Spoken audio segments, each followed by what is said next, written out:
Tell me about what 2026 looks like for you.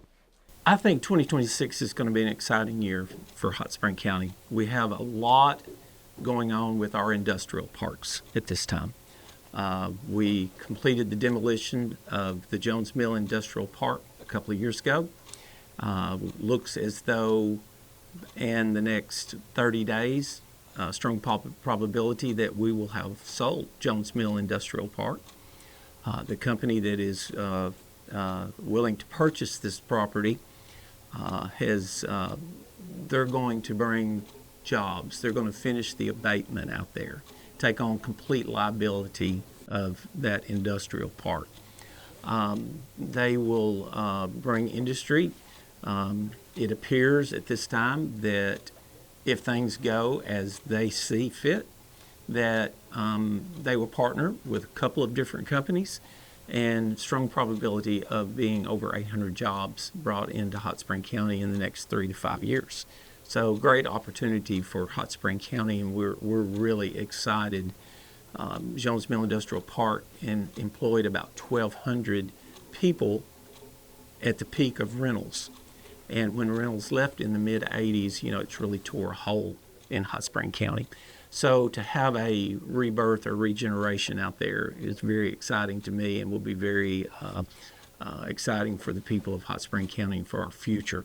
We have the same thing in our I-30 Industrial Park, where we have about 4 small businesses or industries that are looking at our I-30 Industrial Park. We're excited about that. One of them has bought property, and so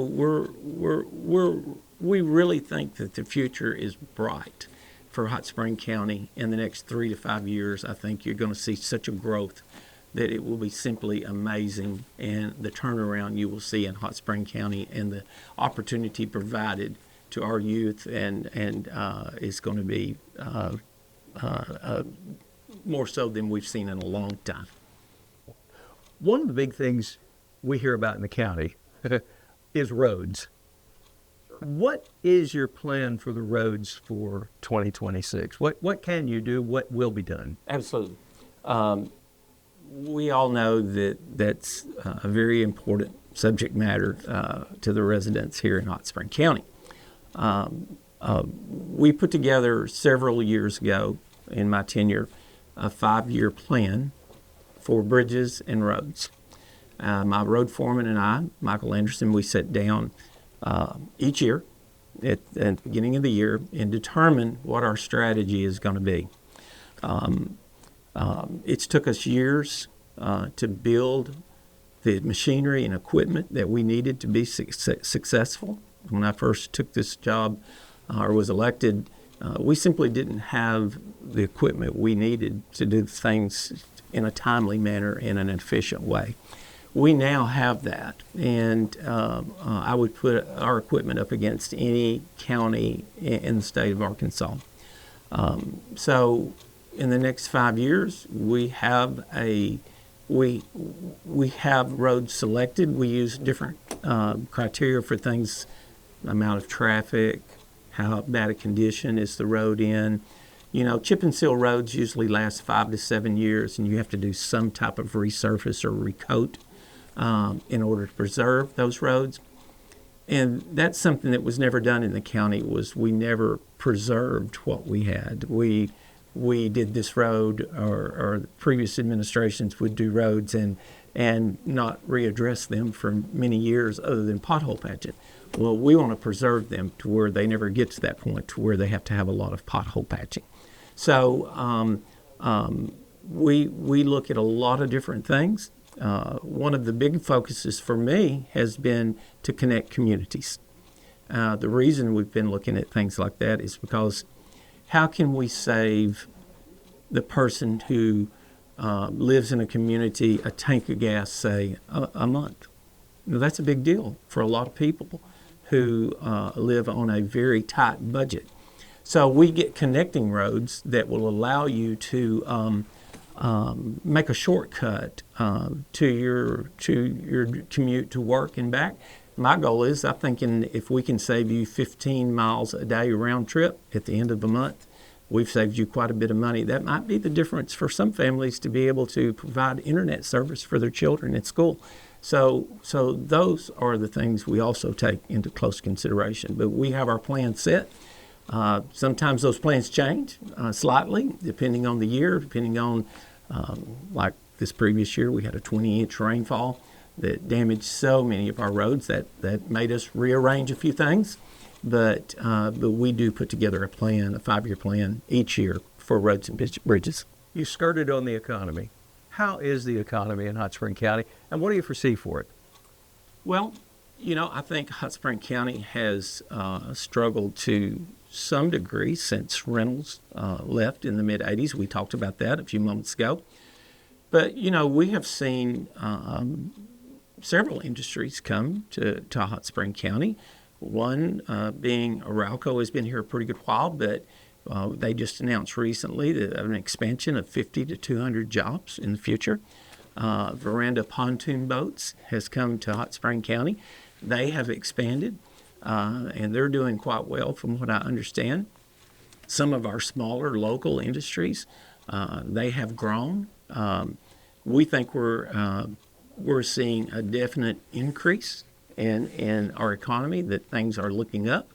And with the things that we have in place that we believe will happen this year for I-30 Park and Jones Mill Park, I would say certainly things are looking in the right direction for Hot Spring County. A lot of the counties around us, I say a lot, Faulkner, Pulaski, even Clark, it'll skip Hot Spring County when development occurs. These counties seem to have economic development people dedicated to that particular job. That's correct. Now, is there any plan for Hot Spring County to have a specific person who would deal specifically with economic development and free you up a little bit from having to do all this? Well, we do have a local chapter of the Hot Spring County Economic Development Commission. Rick McClure is the chairman there, but he is unpaid. And that has been a real problem that, a lot of counties like Clark County has a designated tax for economic development, and they raise a lot of money. And those are things that a lot of people don't know, that when industry comes your way, if, say, for instance, a large Toyota plant like our I-30 industrial park, and they say, what do you have to offer us? What incentives? Well, Clark County could probably say, well, we can offer you $10 million if you would come here. And that's a game changer. I mean, honestly. We don't have that, but I will tell you that during my tenure, I have been able to create some revenue streams that come to the county. We now currently have around $8 million in county reserve. And I know that sometimes it's said, if you have that much money in county reserve, why isn't that money being spent for county road or for sheriff's department? And certainly it could be. But also understand that that's under the purview of the court. They are the purse strings of the county, and they determine where those monies go to and where they're applied. My job as county judge is to create those streams. But I will say that when I took office, we had about $1 million reserve account, and I have now increased that to about $8 million. When we had the 20-inch rain back in the spring of 25, I exhausted my budget for county road in June because of all the damage. And I was able to go to the court, and they were able to loan me $2 million. And when I say loan, we applied for FEMA. And FEMA, we're going to get about $3.5 million back with FEMA. And I'll have to pay that $2 million back to the reserve. And we're already paid some of it back already. But what I'm trying to say is, had I not created that revenue stream, when that rain hit and the destruction hit our county, I wouldn't have had $2 million to go and get. And so it's very important that we have that reserve. If industry comes, we have something to offer. And that is huge for Hot Spring County because most of the counties surrounding us have that, but we don't. And the important thing you need to keep in mind, too, is when you think about Saline County, everything is coming toward Malvern because you can't go back toward Little Rock. The interstate is expanding. We know that there's, in the future, going to be a 6-lane interstate here in Hot Spring County that's going to flow right through here. And then when you look at the 270 corridor, Hot Springs and Garland County is basically out of flat properties. And everything is pushing right down that 270 corridor right to Hot Spring County. And we are in the location. The Malvern exit is in a 11 to 12 hour driving radius of over 45% of the nation's buying power. And it takes in St. Louis, Chicago, Atlanta, New Orleans, Houston, Dallas. I mean, the list goes on. And the buying power that we have there, we've just never been able to put a sign up that says for sale. We've never had any shovel-ready industrial parks, but now we do. And so we have made some vast movement. We have put Hot Spring County on the map. And I think you're going to see in the next 5 years the total climate of this county change as long as we keep the pursuit that we are. Is there anything specific you can talk about on the I-30 industrial park at this point as far as potential? Well, we've sold property, to Whataburger, and we're excited about that. It's been a long, drug-out deal. Well, I guess when I say this, Yeah. what I'm talking about is large employers. Yes. We don't have anything at this time. We have 4 small industries. I think you're looking at probably 30 to 15 employees, that are smaller. Certainly we've had a couple of other bites on some things. Again, would be small industry. One of the biggest things we're working on is we were past the first phase of a site selector grant that is being backed by the governor of the state of Arkansas and Governor Sanders, and it's a $680,000 grant to help us prepare pads. And we have made the first round. They're fixing to come down and do a actual site review, ask us questions. Where do we see this park going and those kind of things, and why should they invest that amount of money with Hot Spring County? We believe we're in great shape. We believe we're going to be able to offer the right things to them. And we believe we'll be awarded that, and that will allow us to have pads ready. And then when that industry comes in, we have industrial water, we have industrial sewer, we have 3-phase electricity, we have a railroad track that runs right at the end of the park that potentially we could get a rail spur through a grant. We're in the right location, and we believe we have a lot to offer right here in Hot Spring County. What would be the timeline if this $600,000 grant was to be approved? What would be the timeline from the time that gets approved to when we could see the pads completed? I think we could do that well within 1 year. Yeah, I think we could have them ready, maybe even before that, because we would be using that money to hire independents to come in, and that would be something that they would work on independently. And so I think 6 months to 1 year. So what is Hot Spring County's unique selling point at this stage of the game right now? What's the unique selling point? They talk about it in marketing all the time. Sure. Well, I think one thing we've talked about is location. That makes a huge deal to large industry.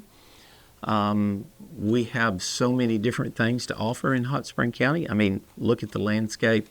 We have broadband that we've brought into Hot Spring County that you can get full gig service most anywhere in Hot Spring County, and that's not offered in every county, I can assure you. And we've worked hard to make that happen. And that is, well, basically, I've always said that it begins with broadband. That's where you begin. When you have broadband, then that people want to live here. It creates rooftops. When you have rooftops, you have workforce. When you have workforce, you get industry. When you get industry, you begin to prosper. Your schools grow, your roads get better, your sheriff's departments get better. And so, in my opinion, that's what it begins with, is broadband fiber to the home.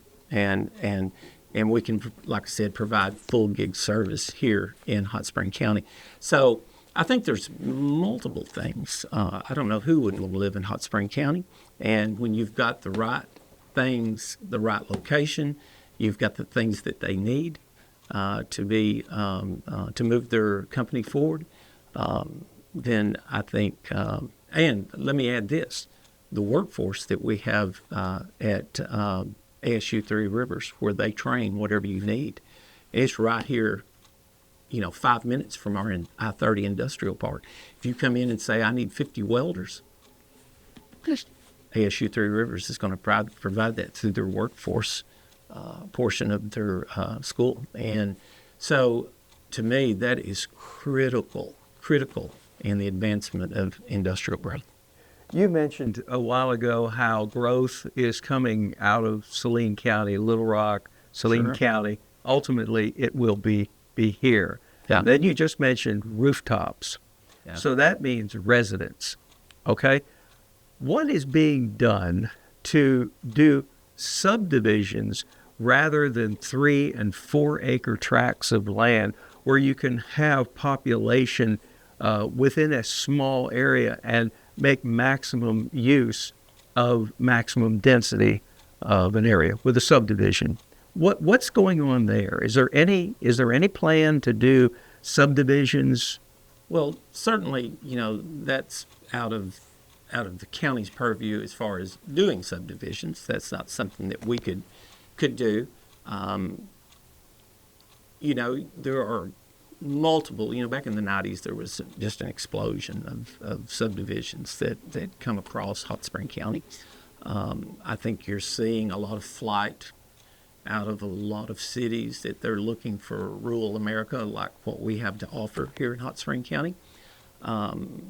Certainly, we have the setting, and we have a lot of contractors who live in Hot Spring County and who, are certainly looking to expand and create those type of things here in our county. But most of the developments that we see are individual builders who will Correct. build a $300,000-$400,000 home Right. instead of housing, concentrated that may be more affordable in the 200,000. Yeah. And I guess that's what I'm getting at on this question. Sure. Well, I know one particular contractor here in town that I know well, and he is kind of focused on that kind of small houses, and you see that a lot. They have one subdivision that they put in here in Malvern that is now full. I think they're going to try to probably continue to do that in areas when you can find the right location and enough property to do that. But we do see that has become a bigger deal in the last few years, is those smaller homes that, maybe 1,100 square feet versus 4,000 square feet. So, yeah, I think there's been a push toward that, definitely. Let's talk about change horses here a little bit and talk about our vision for the future. It's a plan I think you engineered, or you headed up started in 2017. I think in 2019 the actual plan was introduced out to the public and to the local governments and everything. Where are we on that? Because it was a pretty aggressive plan. It had a lot of strong action verbs in it, conduct and build. And so what's being done? What do you see now? There are a lot of things on here. Well, let me first say that what brought this about was, I based my first campaign off that I was going to be very aggressive toward grants, and I was, and I still am, with receiving over $20 million grants so far in Hot Spring County for various things. And, there was a lot of low-hanging fruit when you first come in, and it was easy to say, yeah, we need this, we need that. But as we continued, I was quick to realize that, being from Bismarck, I was pretty in touch with the needs of Bismarck, but what did Magnet Cove need? What did Glen Rose need? What did Ouachita need? And even Malvern. And maybe was not in as much tune with that. So that's where I decided we needed to be able to find out from the people, what do you want in your community? For instance, the Ouachita community hoped one day to get some type of river park. Well, certainly that wouldn't apply to Bismarck because Bismarck doesn't have a river. But we each had different things that each community that they needed.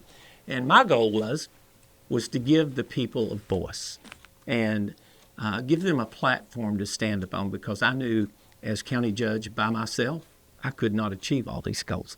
But if you get enough people working with you, standing beside you, not behind you, that I knew that we could make a difference in our communities. And so that's what we did. I was fortunate enough to go to a meeting in Arkadelphia where I found UCA College supporting a program called Kickstart. And that caught my ear pretty quickly. And what they did was come in and did a 10-year strategic action plan for a municipality. It took about 9 months for them to complete each one. So I approached them and I said, if you can do it for a municipality, why can't you do it for a county? And they said, well, we've never done that, and we're not sure that we could do that. And I said, well, think about it.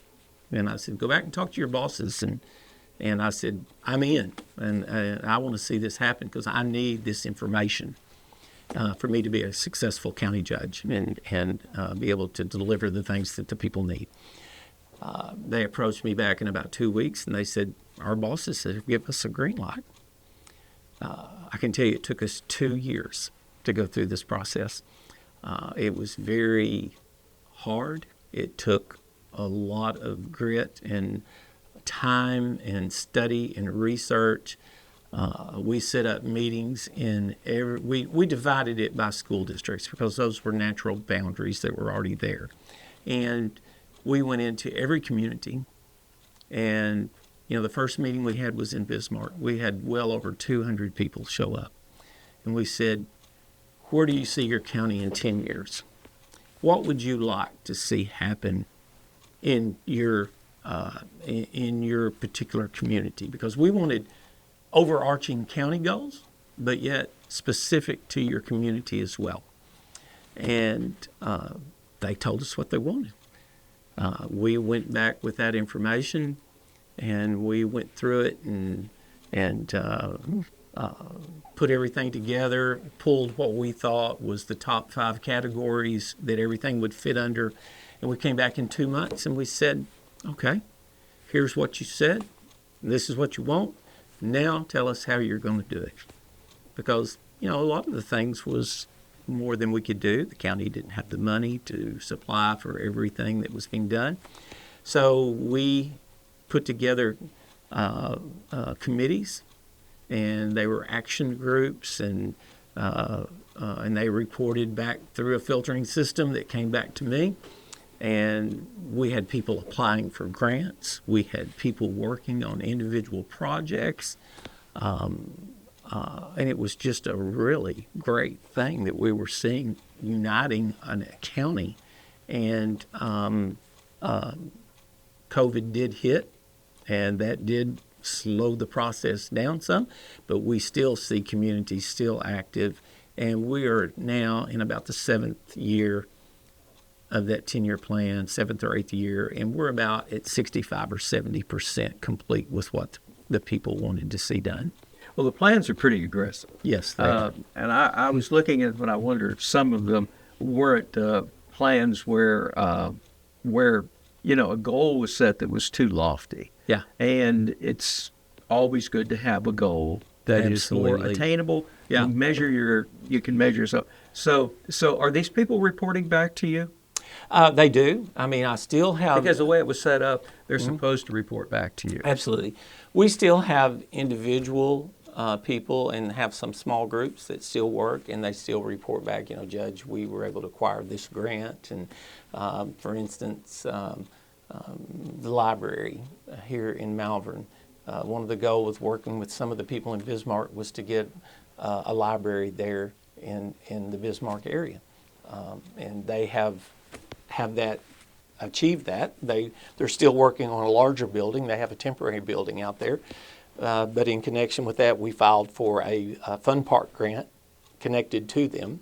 They eventually aim to turn that into a large library with walking trails and, just something that's really great for the community. And all these were goals that come out of our 10-year strategic action plan. I will add one thing that we've touched on it already, but one thing that we always said through the executive committee, that through this 10-year plan, if we can get broadband throughout the county, we will consider the whole thing a success. And yes, the pandemic did bring that about, because when the schools shut down, they were sending the kids home with these Chromebooks, and places like Glen Rose didn't have any broadband, and so the government saw that we had a real problem, that there was a need for broadband just as much as electric or sewer or water. They did develop a program called RDOF that broke counties down into smaller regions of population, and they would say you can bid on this particular piece, and we will pay this much amount of money over a 10-year period for you to be able to bring fiber to the home. Well, I have been on the board of directors for the Central Arkansas Telephone Cooperative for a number of years. And when I heard about this, I went straight to our director and said, hey, we need to be a part of this. And our director was encouraging, but yet he said, well, this is growing at such a fast rate that I'm not sure this is something that maybe we need to entertain at this time. We were going through some growing pains of our own, there at the cooperative anyway. And but I was able, I don't mind telling you, I was pretty relentless. We just kept hounding him, said, we need to do this. We have to do this. It's a game changer for Hot Spring County, and we've got to see it through. Finally, he told me, he said, well, let me look at it. And he said, I'll come back to you. And he came back in about 2 weeks and said, well, I think we might could do this. And so my goal then was to get the rest of the board on tack, and I was able to do that, and we were able to move this county forward. And it's probably one of the greatest things that's happened in a long time, to be able to get that. I heard a young gentleman when I was doing the 10-year strategic action plan in Glen Rose, because we brought people of school age up to 90 years old to these meetings. I had a 14-year-old boy stand up in Glen Rose and say, I'd like to see broadband, and I'll tell you why. To do my studies, I have to go to JJ's and pull up close to the building and steal internet service to be able to do my homework. I thought that was the most ridiculous thing that I'd ever heard in the 21st century. A young man, 14 years old, that had to have someone take him up there to do research. So you're pleased with where broadband is today? I could not be happier. It has been a game changer, which allows us now to do the things industrial-wise that we want to see happen for Hot Spring County. I want to thank you for your time. This has been great. Thank you so much. I thank you. Glad to be here and glad to help Hot Spring County. Thank you.